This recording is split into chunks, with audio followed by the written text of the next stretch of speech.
Bismillahirrahmanirrahim wa atofal musannifu ala qaulihi sabiqon sab'un qaulahuna.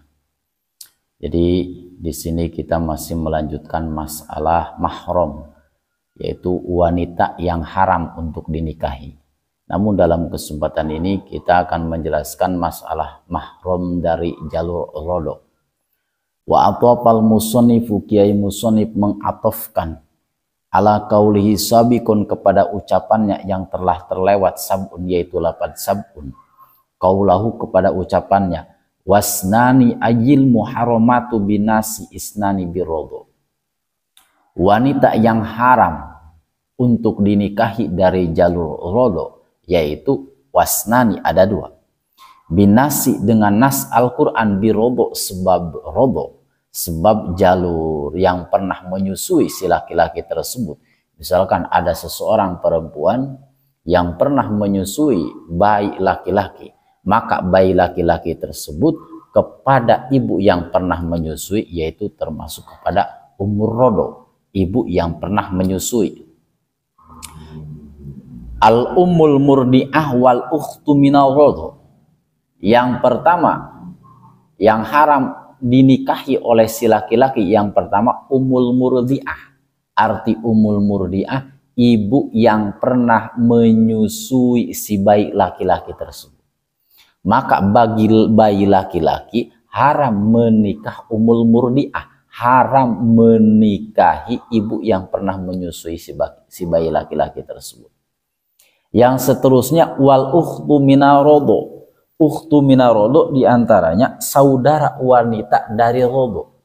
Saudara wanita dari rodo haram untuk dinikahi oleh si laki-laki tersebut.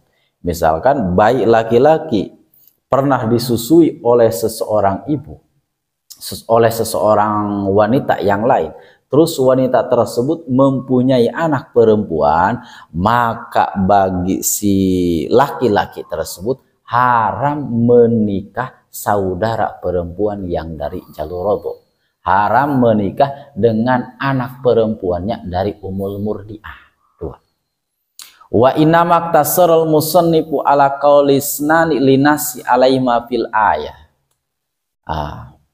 Musannif hanya menyebutkan dua wanita tersebut karena yang disebutkan di dalam nas Al-Quran. Jadi di dalam nas Al-Quran dari jalur robo hanya dua. Yang pertama umul murdi'ah, ibu yang pernah menyusui si bayi laki-laki tersebut. Maka ketika si laki-laki sudah dewasa, si laki-laki tersebut haram menikahi dengan umul murdi'ah, dengan ibu yang pernah menyusui si laki-laki tersebut. Yang kedua wal ukhtu minal rodo, saudara perempuan dari jalur rodo. Kiai musannif meringkas hanya pembahasan dua tersebut karena di dalam nas Al-Quran hanya disebutkan dua tersebut.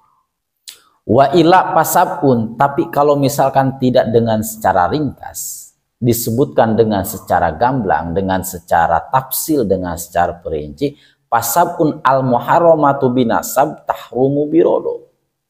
Wanita yang haram dinikahi dari jalur nasab, maka terbawa oleh jalur rodo. Jadi setiap wanita yang haram dinikahi dari jalur nasab, dari jalur turunan, maka haram pula dinikahi dari jalur rodo. Yang pertama ibu, yang kedua saudara ibu terus sampai ke atas, ibu, nenek terus sampai ke atas. Terus yang kedua anak perempuan wa insaparat sampai ke bawah, anak perempuan, cucu perempuan, terus cicit perempuan sampai ke bawah. Yang seterusnya saudara perempuan baik seayah atau seibu atau hanya seayah atau hanya seibu.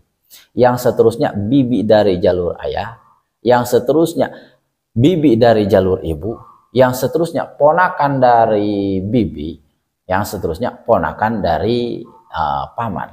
Maka perempuan-perempuan tersebut haram dinikah dari jalur nasab, maka haram pula dinikah dari jalur rodo. Nah, inna maka masaya titasrihu bihi bima fi kalamil matan, nanti akan dijelaskan dengan secara gamblang di masalah matan. Jadi wanita yang haram dinikahi dari jalur rodo yaitu ada dua. Yang pertama umul murdi'ah, wanita yang pernah menyusui si bayi laki-laki tersebut. Ketika bayi laki-laki sudah dewasa, maka bagi si laki-laki tersebut haram menikahi ibu yang pernah menyusuinya dulu. Yang kedua, ukhtun minarodo, saudara perempuan dari jalur rodo. Nah, di sini Kiai Musonib menyebutkan dengan secara ringkas, yaitu hanya dua karena mengikuti nas Al-Quran. Tapi kalau misalkan dengan secara gamblang, dengan secara tafsiri, dengan secara rinci, maka wanita yang haram dinikahi dari jalur nasab, yang 7 yang telah disebutkan di kemarin tersebut, maka haram pula dinikahi dari jalur rodo. Nah, yang seterusnya, wallahu a'lamu bishawab.